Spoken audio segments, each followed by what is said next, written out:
दोस्तों नमस्कार, स्वागत है आप सभी का। एक बार फिर से ही चलते हैं बिहार की ताजा खबरों की ओर। लेकिन उससे पहले अगर आपने अभी तक इस चैनल को सब्सक्राइब नहीं किया तो कर लें, जिससे कि आपको बिहार की ताजा खबर रोजाना मिलती रहे।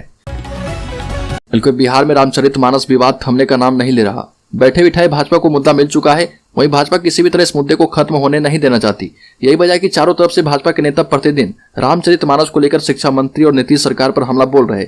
पूर्व उप मुख्यमंत्री राज्यसभा सदस्य सुशील कुमार मोदी ने कहा कि श्री रामचरितमानस पर अपमानजनक टिप्पणी करने वाले शिक्षा मंत्री चंद्रशेखर पर जगह जगह मुकदमे दर्ज होने चाहिए और उनका ऐसा विरोध किया जाना चाहिए कि वो किसी कॉलेज में घुसने ना पाए।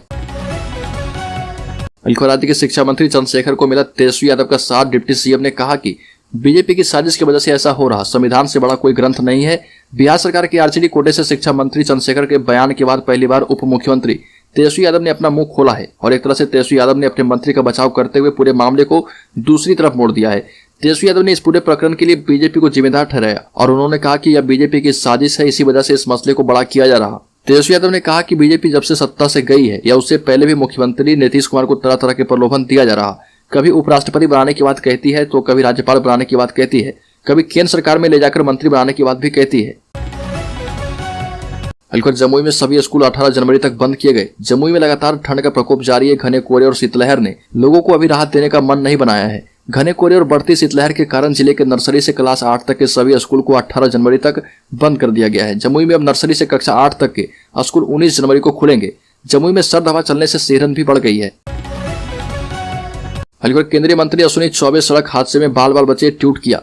प्रभु श्री राम की कृपा से बड़ा हादसा टल गया। केंद्रीय मंत्री अश्विनी चौबे बिहार के बक्सर में एक सड़क हादसे में बाल बाल बच गए। बक्सर से पटना लौटते समय डुमराव के मठीला नारायणपुर पथ के सड़की पुल के पास उनके काफिले में चल रही पुलिस की गाड़ी नहर में पलट गई और यह गाड़ी कोरमसराय थाने की थी। इस गाड़ी के ठीक पीछे इनोवा में मंत्री बैठे थे। हालांकि ड्राइवर ने इनोवा को कंट्रोल कर लिया और हादसा टल गया।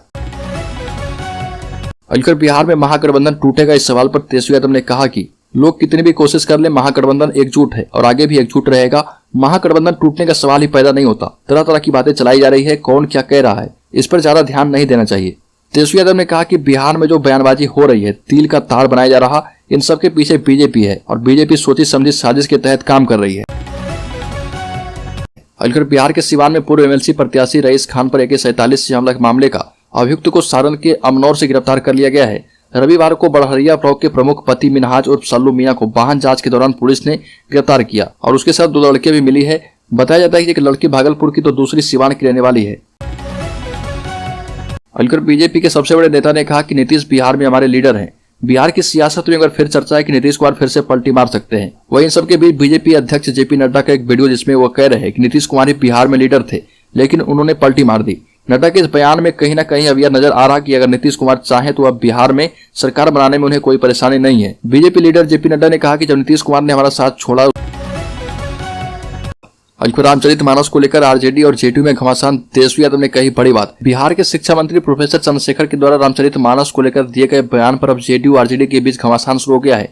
जहां जेडीयू के द्वारा चंद्रशेखर के बयान की आलोचना की गई है तो वहीं बिहार आरजेडी चीफ जगदानंद ने प्रोफेसर चंद्रशेखर का समर्थन किया। वहीं अब तेजस्वी यादव भी बिना नाम लिए जेडीयू के खिलाफ बयानबाजी करना शुरू कर चुके हैं। डिप्टी सीएम तेजस्वी यादव ने कहा कि जो लोग बयान दे रहे हैं उन सब लोगों को पहचान रहे हैं।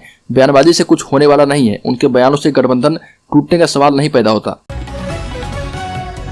जीतन राम मांझी का छल का दर्द। कहा कि नालंदा की तरह गया पर भी ध्यान दे सीएम नीतीश कुमार। बिहार के पूर्व मुख्यमंत्री जीतन राम मांझी ने सूबे के सीएम नीतीश कुमार पर पक्षपात करने का आरोप लगाया और कहा कि सीएम नीतीश कुमार का ध्यान सिर्फ नालंदा पर रहता है, दूसरे जिलों पर नहीं। जीतन राम मांझी ने कहा कि जिस तरह वो अपने गृह जनपद पर ध्यान देते हैं उसी तरह मेरे जनपद गया पर भी ध्यान दें। जीतन राम मांझी ने मांग की है कि गया जिले को पर्यटन का हब बनाया जाए। अब तक तो गया का बहुत विकास हो जाना चाहिए, लेकिन नहीं हुआ।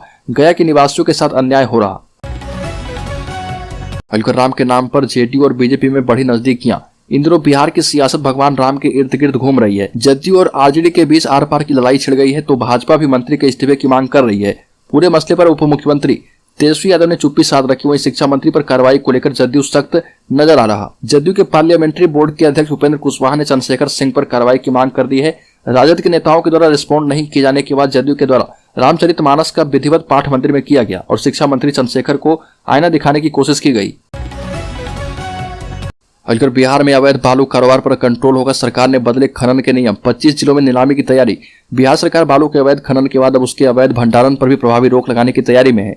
इसके लिए मौजूदा प्रावधान को और भी कड़ा किया जा रहा। अब बालू के खनन और भंडारण दोनों पर सरकार नजर रखेगी और इसलिए कहा गया कि खनन के बाद बालू को 300 मीटर के दायरे में ही रखना होगा। इससे बाहर उसका भंडारण अवैध माना जाएगा। सरकार के द्वारा निर्धारित दायरे से बाहर बालू पाए जाने पर बंदोबस्तधारियों पर कार्रवाई की जाएगी।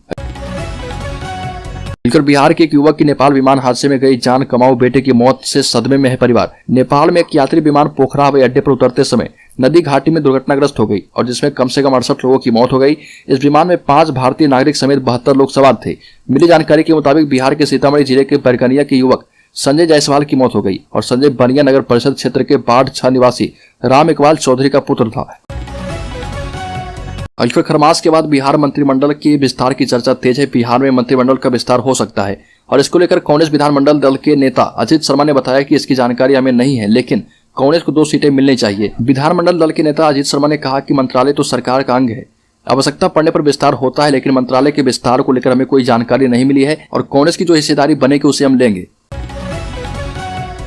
अलीपुर शरद यादव के निधन की वजह से इस बार तेजस्वी यादव और उपेंद्र कुशवाहा का दही चूड़ा भोज स्थगित हो गया, लेकिन जन अधिकार पार्टी की ओर से मकर संक्रांति पर नंदनगर में दही चूड़ा भोज का आयोजन किया गया। पार्टी के राष्ट्रीय अध्यक्ष पप्पू यादव ने कहा कि इस बार का भोज हम अपने अभिभावक नेता शरद यादव की स्मृति में कर रहे हैं। पप्पू यादव ने कहा कि मंडल मसीहा शरद यादव देश के अंतिम व्यक्ति की आवाज थे। चौधरी चरण सिंह कर्पूरी ठाकुर की तर्ज पर उनका भी मूर्ति लगाया जाए। अलीपुर बक्सर विवाद को लेकर चिराग पासवान ने पीएम मोदी से कर दी सीएम नीतीश की शिकायत। राकेश टिकैत भी पहुंचेंगे चौसा। लोक जनशक्ति पार्टी रामविलास के अध्यक्ष चिराग पासवान ने पिछले दिनों बक्सर में किसानों के साथ हुई बर्बरता को लेकर पीएम मोदी को पत्र लिखकर बिहार सरकार की शिकायत की। चिराग पासवान ने इस संबंध में केंद्र सरकार को तत्काल हस्तक्षेप करने का अनुरोध किया है। जमुई सांसद ने कहा कि राज्य सरकार के द्वारा जमीन अधिग्रहण करने के बाद भी किसानों को निर्धारित प्रावधान के तहत मुआवजा नहीं दिया गया है। किसानों की बहुफसली 250 एकड़ उपजाऊ जमीन अधिग्रहित किया जा रहा, लेकिन इसके बदले में उनको बाजार मूल्य नहीं दिया जा रहा है। अलीपुर बिहार के 18 जिलों के भोजन में बढ़ी आर्सेनिक की मात्रा, गॉल ब्लैडर कैंसर की संभावना अधिक है। बिहार के 18 जिलों के भोजन में आर्सेनिक की बढ़ी मात्रा ने यहाँ के लोगों की चिंता बढ़ा दी है। आर्सेनिक की उच्च सांद्रता के कारण जिले में पित्ताशय के कैंसर से संक्रमित रोगियों की संख्या भी बढ़ रही है।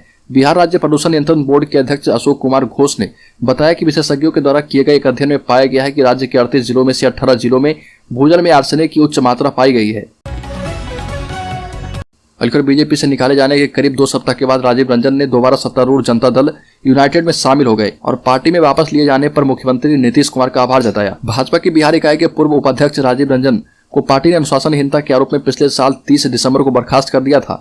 जदयू के राष्ट्रीय अध्यक्ष राजीव रंजन सिंह उर्फ ललन सिंह और इसकी राज्य इकाई के प्रमुख उपेंद्र कुशवाहा ने रंजन का स्वागत किया।